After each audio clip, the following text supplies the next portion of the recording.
एक ब्राह्मण रहते थे काशी में, उनके कोई संतान नहीं थी। महादेव के चरणों में जाकर के उन्होंने अनन्य उपासना की, खूब तपस्या की।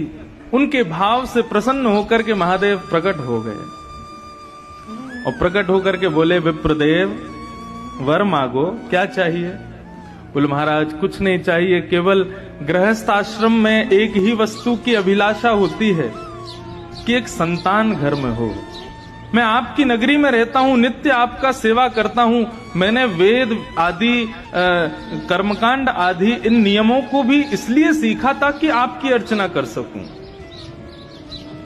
इनसे मेरा कोई और प्रलोभन नहीं है, लेकिन मेरा अभी एक प्रलोभन है कि मुझे एक संतान चाहिए और वो मुझे केवल आप प्रदान कर सकते हैं। इसलिए मैं घनघोर तपस्या कर रहा हूं कि महादेव प्रसन्न हो तो मुझे दे सकते हैं। भगवान शिव विश्वेश्वर यहीं गंगा के तट पर काशी में ब्राह्मण देवता से बोले, कैसा पुत्र चाहते हो? महादेव ने ब्राह्मण से कहा, कैसा बालक चाहिए तुमको?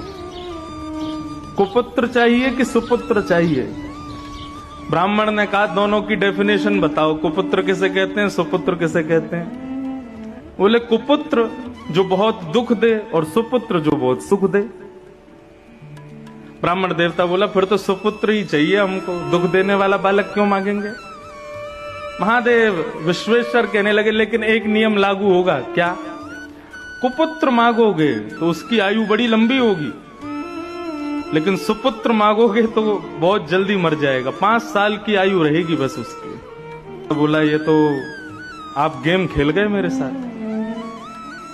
संतान भी दे रहे हो और ऊपर से अपने नियम भी लगा रहे हो, और उसमें भी ऐसा नियम लगाया है कि मैं कहां जाऊं।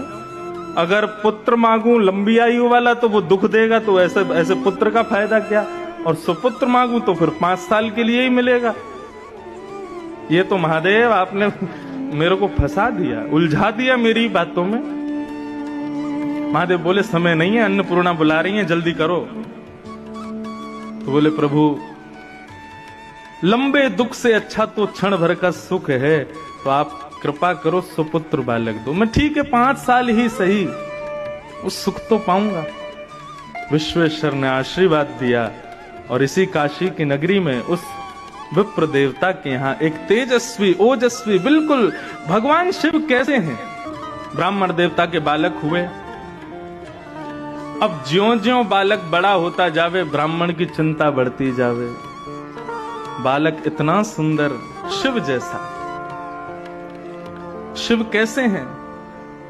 बोले, जैसे चांदी का कोई पहाड़ हो, ऐसे चमकते हैं महादेव। यदि कभी प्रकट